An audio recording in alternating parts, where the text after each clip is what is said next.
Olá pessoal, eu sou Elbert, sou dirigente sindical aqui em Belo Horizonte e a gente está chegando aí com mais uma crônica do fim do mundo, um registro histórico sobre a situação inusitada que a gente está vivendo, é uma crise sanitária, política e econômica nunca antes registrada na nossa história. A crise sanitária, a pandemia é comum a todos os países do mundo. O Brasil tem essa peculiaridade de viver também uma crise econômica que já se anunciava antes da chegada do vírus e foi agravada por essa situação de necessidade de isolamento social para evitar uma proliferação do vírus descontrolada e uma crise política que é perseguida a todo momento, que é agravada diariamente pelo excelentíssimo senhor presidente da República, que não suporta qualquer tipo de competição em relação ao papel de maior flagelo da nação brasileira. Ele não quer deixar o vírus tomar esse lugar, né, de grande flagelo da nossa sociedade e vem trabalhando aí com afinco para que, né, o mal que ele consegue produzir sobre a nação seja maior do que o vírus que mata aí centenas de brasileiros e brasileiras todos os dias. A gente tem um agravamento da crise sanitária, infelizmente a pressão econômica por parte dos empresários está surtindo efeito aí nos municípios. As pessoas estão sendo incentivadas a deixar o isolamento social e voltar a trabalhar, né, tentar retomar uma normalidade que não existe. Infelizmente, a gente está acompanhando as consequências disso diariamente, né? Os números estão subindo, né? A subnotificação é evidente nesse momento, né? Chega a ser, né, 10 vezes menor aí o número de mortes e casos que são notificados em relação ao que é o real, e isso tem um efeito muito perverso, que é fazer com que as pessoas analisem a ameaça sob uma ótica muito menos de precaução do que é necessário, né? Analisar ou chegar à conclusão de que é necessária uma precaução muito menor do que a que realmente é necessária. E a gente teve alguma dificuldade para gravar esse vídeo porque a situação se complicou muito no cenário político desde a demissão, o pedido de demissão do Sérgio Moro na sexta-feira. E a gente gravou o vídeo, o último vídeo aí logo depois do anúncio dessa demissão, e a nossa expectativa era que a sustentação política do Bolsonaro se deteriorasse rapidamente com a saída do Moro, que era um dos pilares aí do governo. E logo mais a gente vai comentar sobre isso, né? Mais no final do vídeo a gente vai comentar sobre essa situação, mas não foi o que a gente esperava, né? O observado não é o que a gente tinha em mente. Realmente Bolsonaro é um caso a ser estudado, né, na história política. Realmente uma situação de apoio incondicional por parte da população. Eles vão deixar para falar sobre isso um pouco mais para frente. Logo após o pedido de demissão do Sérgio Moro, a Rede Globo se apressou em abraçar a figura do Moro como o próximo salvador da pátria. Infelizmente, o Brasil tem vivido uma sequência de salvadores da pátria sendo gestados pela grande mídia, né, principalmente pela Rede Globo. O próprio Bolsonaro foi uma figura que a Globo não incentivou com empolgação, mas de alguma forma possibilitou a eleição dessa figura nefasta que a gente tem hoje no poder. E agora a Globo está querendo colocar aí para a população a figura do Sérgio Moro como grande herói, né, grande combatente aí contra a corrupção. E infelizmente a gente, né, verifica que tem uma grande possibilidade desse discurso colar. A gente realmente precisa ficar atento a isso, porque nos parece que é um projeto de poder que tem muita coisa por trás. Tem apoios aí que são inconfessos, né? São apoios que nós não temos uma clareza em relação de onde vem, né? A gente tem aí algumas desconfianças, mas é necessário a gente fazer uma apuração mais profunda para poder tentar realmente defender uma posição, né? E colocar a nossa opinião de uma forma mais consistente. A gente vai tentar fazer essa pesquisa, né? Fazer essa apuração aí para poder trazer a lume a nossa opinião de uma forma mais embasada. Mas realmente o apoio da Globo ao Moro, né, como provável futuro candidato à presidência em 2022, é claro, né? A gente acredita que é necessário ficarmos atentos em relação a esse projeto que está sendo viabilizado, está, né, sendo colocado agora aí para a população de uma forma mais clara. Não costuma ser alguma coisa que traga benefícios para a nação. E depois dessa demissão, né, do Sérgio Moro, a grande polêmica que foi suscitada foi a questão da nomeação do substituto, né, tanto do Sérgio Moro quanto do Maurício Valeixo no Ministério da Justiça e na Direção-Geral da Polícia Federal, respectivamente. Houve muita controvérsia em relação a essas nomeações. Na verdade, o primeiro nome para ministro da Justiça não era o do André Mendonça, né, que acabou sendo o nomeado. Era o do Jorge Vieira, se não me engano o nome é esse, né?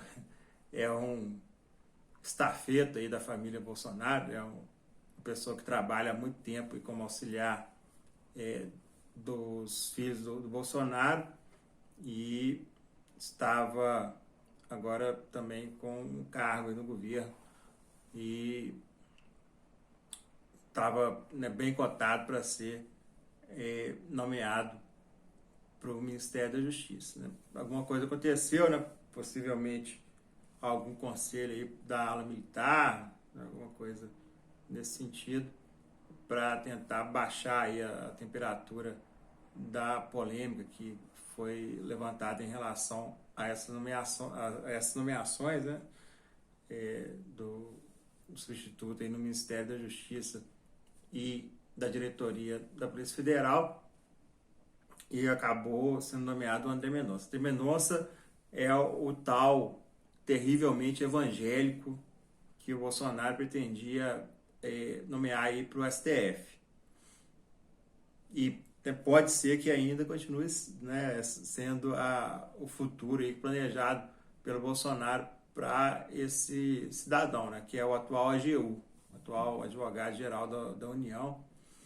É um pastor evangélico, né, presbiteriano, muito vinculado ao Bolsonaro, e que está chegando aí ao cargo de ministro da Justiça e já possivelmente com a promessa da posição no STF, tendo em vista que o Celso de Mello vai se aposentar no final desse ano. Então, já é uma pessoa que chega aí com uma encomenda. E o substituto aí na Polícia Federal, Alexandre Ramagem. Alexandre Ramagem, que é um meme, né? Tem uma foto dele aí que circula há muito tempo na internet, né? Ele vibrando, né, com a camisa da CBF durante o impeachment da Dilma, né? Provavelmente foi quando teve lá o último voto necessário para aprovar o processo de impeachment na Câmara dos Deputados, e ele aparece, né, com todos os dentes à mostra, né, com uma felicidade incrível. É como se estivesse vivendo um momento realmente êxtase. E ele chega, né, com a missão de tentar blindar o Carlos Bolsonaro, né?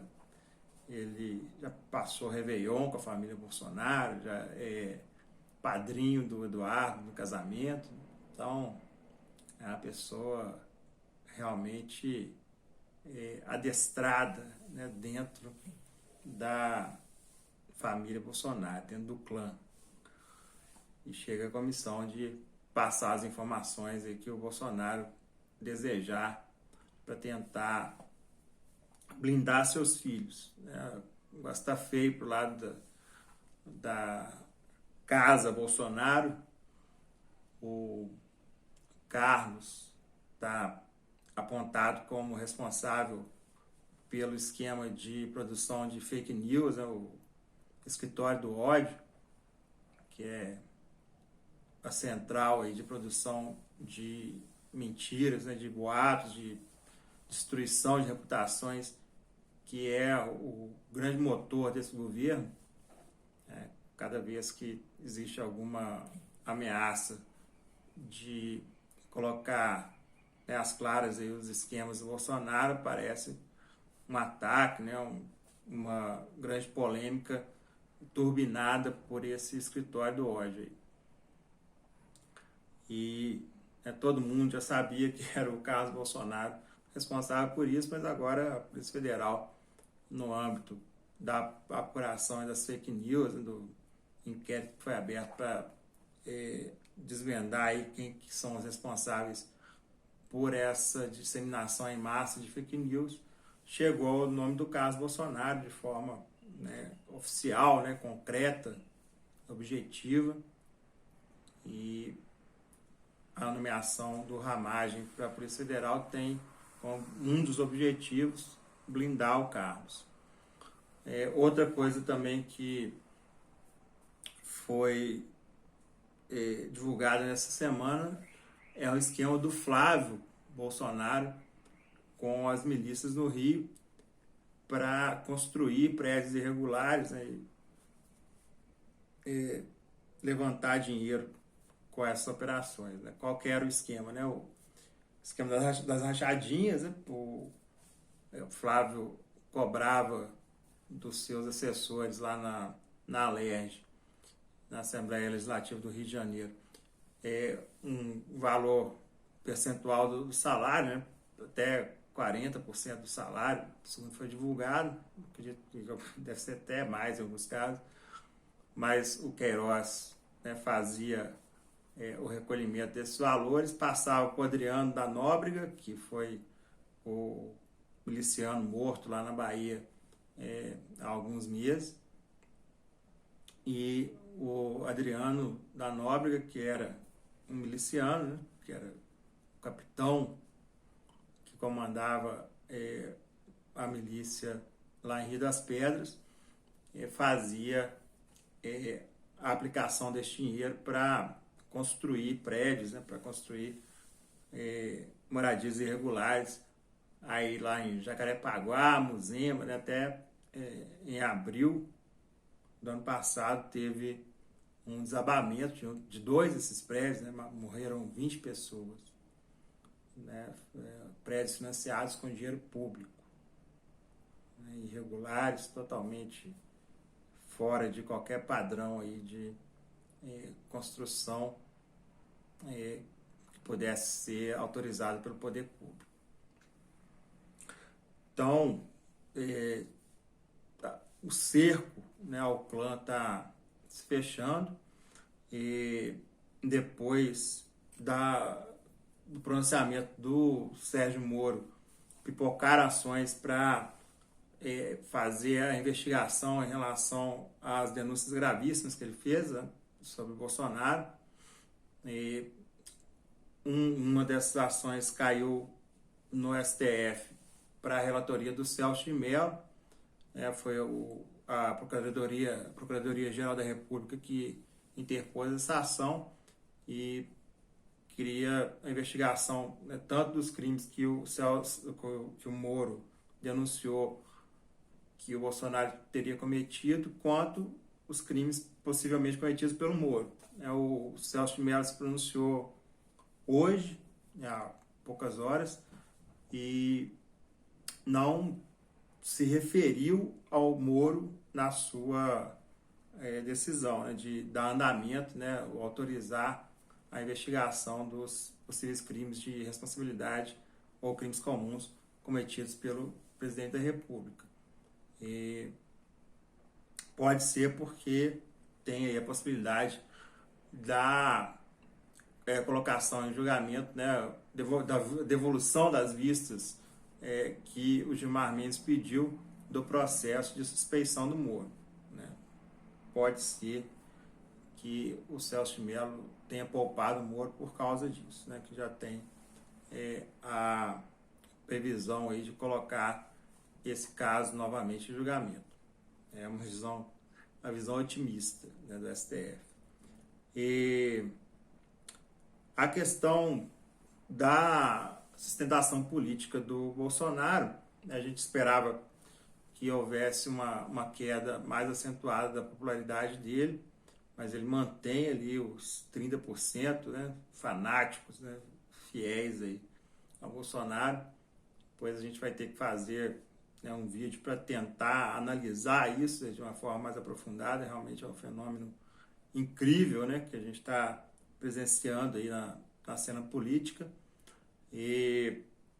Mas a gente teve, né, duas pesquisas que foram divulgadas e são um pouco divergentes, né? Uma do Atlas Político, que é pior que o Bolsonaro, ele dá conta aí de que 54% da população já são favoráveis ao impeachment, e uma outra do Datafolha, que diz que 46% que são favoráveis a essa via aí de retirada, né, do Bolsonaro do comando do Executivo Nacional.